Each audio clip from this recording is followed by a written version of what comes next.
After a long hiatus, I think I'm finally getting back into it. I have some stuff in the works, so if you're interested in that, hit the sub button and turn on the notifications so you don't miss out. I just binged all 6 episodes of Part 1 of Netflix's Transformers War for Cybertron trilogy, Siege. Now, before I get into it, if you watched my other videos, you'll know I'm a fan of Transformers. The 1986 film is my all-time most watched movie. I've watched most of the cartoons, had the toys growing up, even started a collection of the reissued G1 figures, so I was damned if I didn't binge this show almost immediately. So, where do I begin? The animation and design. The animation seemed a little choppy, like the fight scenes weren't invigorating. Characters just come in and out of shadows, having people get shot. The way the characters even moved was too organic. Like, why would their pelvis move like a person? They're effing robots. It just threw me off. As for the designs, they were extremely uninspired. They just took toys and glossed them over with CGI. Yes, I know G1 character designs were basically that. However, they weren't just the toys drawn to scale. They were more fluid and could move and didn't just seem like toy blocks. Why did some of the characters have earthly alt modes and others didn't? If you're going to tell the story on Cybertron, give everyone Cybertronian vehicles. Transformers Animated was phenomenal for this. Whenever it cut to flashbacks on Cybertron, or characters returned to Cybertron, they took on Cybertronian forms. They even changed the animation for their designs. Like Prime's chest went from a big glass shell of his Cybertronian form to the classic window breasts of his Earth alt mode. But in this show on Cybertron, they still had Earth forms. Like Hound was still a Jeep, Prime was still a flat-nosed truck. It just doesn't make sense. The unseen backstory of the Decepticon revolution is way more intriguing and interesting than the story they're telling us. This is a story we've seen a dozen times on screen. Give me something new and refreshing. Like the backstory. Magnus and Megatron fighting together, saving each other's lives. Megatron killing Alpha Trion, show the conflict that they talk about. Don't tell me about it. Show me. Like, Decepticons constantly talk about how the Autobots were this glorious race and that they frowned upon or looked down upon the Decepticons and just used them as slaves. And the Autobots just kind of like, oh no, we disagree with that statement, but never really actually go into detail about it. And it just would have been really cool to actually see that, so then you could actually, decide that Megatron is right, or that the Autobots are right, and see who's telling the truth and who's not.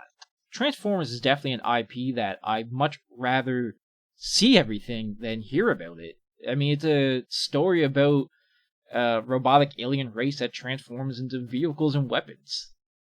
Show me their history, don't tell me. The voices. Jetfire's voice felt out of place for his character. It was almost like a lower pitched Starscream. Like, it wasn't the nasally, I'm Starscream! But it's just not what I imagined for the character. Something a little more stoic and commanding, especially for a bigger, brutish-like character who's supposed to be in charge of the Seekers. Starscream was fine. It's not hard to get that character right.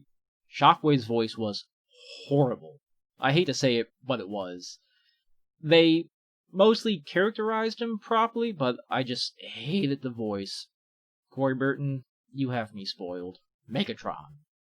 His character was so well done. He was compelling and even had inner turmoil, as you could see where he didn't want to use more archaic torture methods on Ultra Magnus, or even the fact that he allowed Ultra Magnus to sit at the table with him.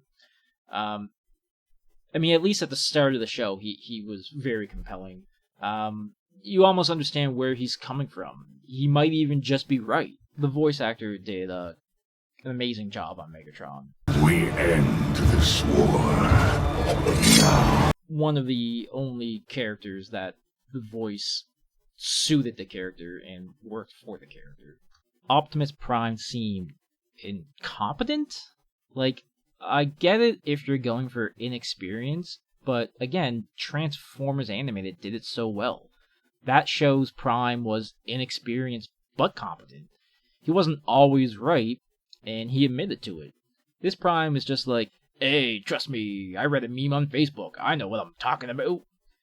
And the voice actor was fine, it's just a Peter Cullen impression, nothing new.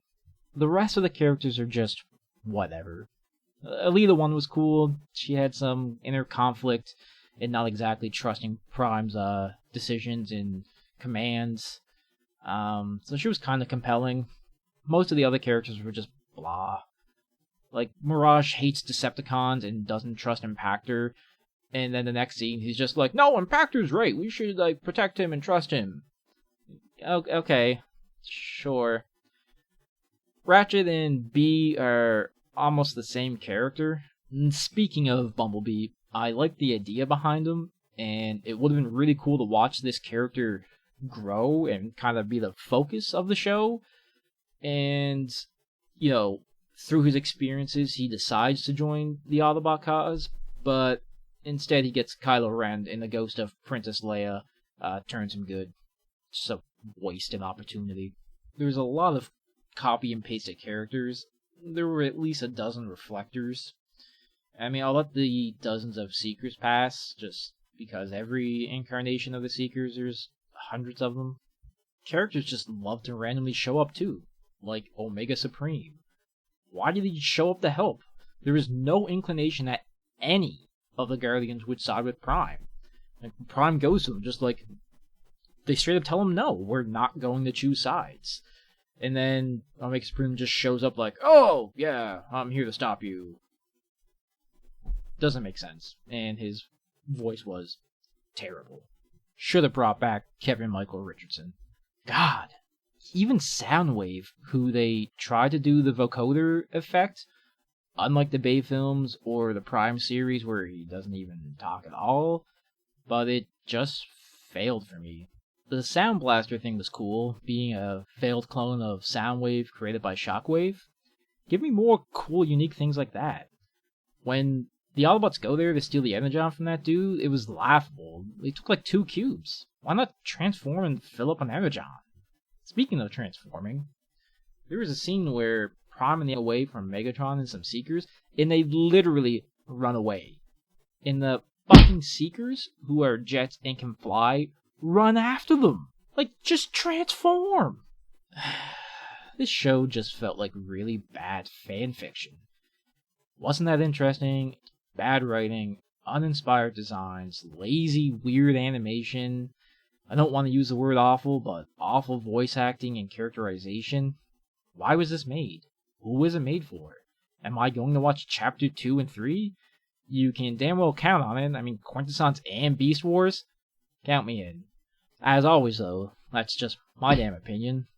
Let me know your thoughts on it in the comments, or what your favorite Transformer show is. Don't forget to hit the like button and subscribe for more opinions no one asked for. Thanks for watching.